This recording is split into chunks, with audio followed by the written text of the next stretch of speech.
Hello, this is the RPG Crawler, and welcome to another Indie Game Friday, where each week I take a look at a different independent computer role-playing game. This week I'm digging into my archives again to cover a roguelike, as I said I would a while back. This is one of those that's just shy of a decade out, so it's not a classic in the classic sense, but, it's one that's been around for a while. Developed and published by Gaslamp Games, Dungeons of Dredmor was released back in 2011. Wow, I'm feeling old. Dungeons of Dredmor is a humorous, turn-based roguelike that is skill-based rather than class-based. It has 3 DLC available: Conquest of the Wizardlands, Realm of the Diggle Gods, and you have to name the expansion pack. It is relatively classic in its design, although it has a number of subsystems with various degrees of usability distributed throughout the game. In terms of plot, the Dark Lord of Dredmor, long locked within the depths of a dungeon, is beginning to be freed by his own powers. As his power grows more and more, the land sends an adventurer forth to face the evil that's rising with him, and of course the various ridiculousness that you'll find along the way. When you create a new dungeon, you select a difficulty between 3 settings and can select a few other options, including whether or not to actually use permadeath, which is nice, whether to use smaller maps but with more packed experience so you don't have to spend so much time exploring, and whether or not to use the extended levels included with one of the expansion packs if you have it. You can then create a character by selecting 7 skills from a huge roster of them, and it's a roster that gets even larger if you have the DLC. There's also 2 buttons to randomly select a skills set, or to use the last one that you selected. There are a huge amount of skills, each with their own sub-skills that you can invest in as you level up, although little is actually said about them on the skill selection page, often just a humorous little blurb. There's all manner of combat skills that deal with individual weapons, different skills that enhance various fighting styles, different schools of magic, utility skills, and crafting skills. Groups of these skills actually complement each other quite well from time to time, and a number of the skills that you can select have a humorous bent, such as a Necronomiconomics, which is the economy of the undead, or Killer Vegan. Once you've selected your skill set, you can then pick between one of the 2 bushy-browed genders, name your character, and then enter the maze directly. The main game screen is dominated by the tile-based map of the level. Text messages, important ones at least, are displayed on the upper left for status events and over the actual enemies' heads during combat. In the upper right is your mini-map that details where you've explored and the name of the section that you're in. Along the bottom of the screen are the menu bar, a series of hotkeys, and other relevant status measures. There's hotkeys for items on the left and for spells and skills on the right. There is a gauge for Zork mids, which represent your money. The red bar represents your health, and the blue bar represents your overall mana. The menu bar includes a general menu for settings, the character sheet that lets you examine your ability scores and relevant stats, as well as your equipped items, the inventory, which is just your backpack, the skills that you can have and learn, the quest lists, and then the crafting screen. Characters have a large number of stats and abilities. There's 6 main stats from which a number of them derive: burliness, sagacity, nimbleness, caddishness, savvy, and stubbornness. This is followed by a series of derived stats: melee power, critical chance, and counter chance; magic power, haywire chance, which can cause your spells to malfunction, and magic resistance; armor absorption, block chance, and dodge chance; enemy dodge reduction, sneakiness, and visual sight radius; trap sight radius, trap affinity, or the ability to disarm and avoid traps; then the 4 crafting levels: 1 crafting, smithing, alchemy, and tinkering. Below these stats, your current and max health and mana are shown, as well as your recovery rates of each, while above these stats is your overall level, and then how much your character leans towards one of 3 overall archetypes: warrior, wizard, and rogue. Above this are your overall basic melee and ranged attack stats, then above that is your overall equipment slots, as well as any resistances that you may get from equipment. There are a number of equipable slots as well: helm, chest, waist, legs and boots, gloves, ranged, main hand, offhand weapons, amulet, and then 2 rings. As for the skills menu, this is where you can finally see the details on the various sub-skills that each of your main skill categories opens up to you. Each level you are given a skill point which you can use to unlock one of these sub-skills. Most of them simply grant an automatically used ability or bonus, while some may have to be activated, and you can add them to your skill or spell bar. A few radically change how the game plays. For instance, just having the vampirism skill disables your ability to actually eat and naturally regenerate health, while providing an alternative means of health regeneration, that is, stealing it from your enemies.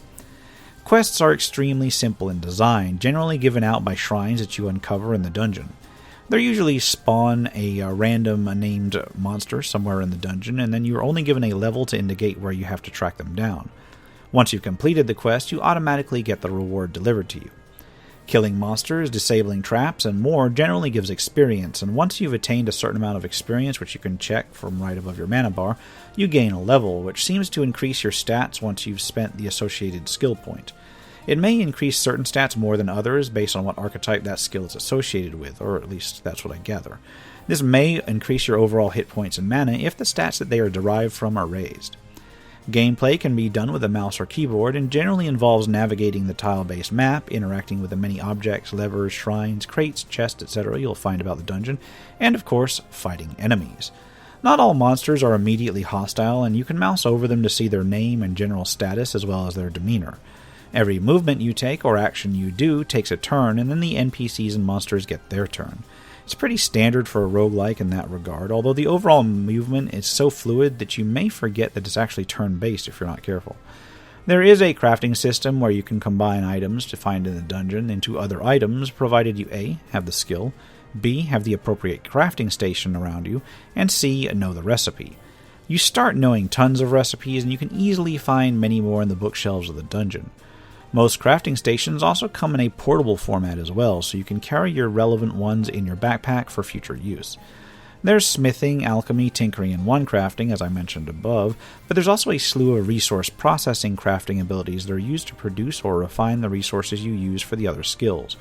You can do more than simply harvest and craft as well, since there's also a type of crafting called encrust, which gives you the ability to add qualities to a particular item.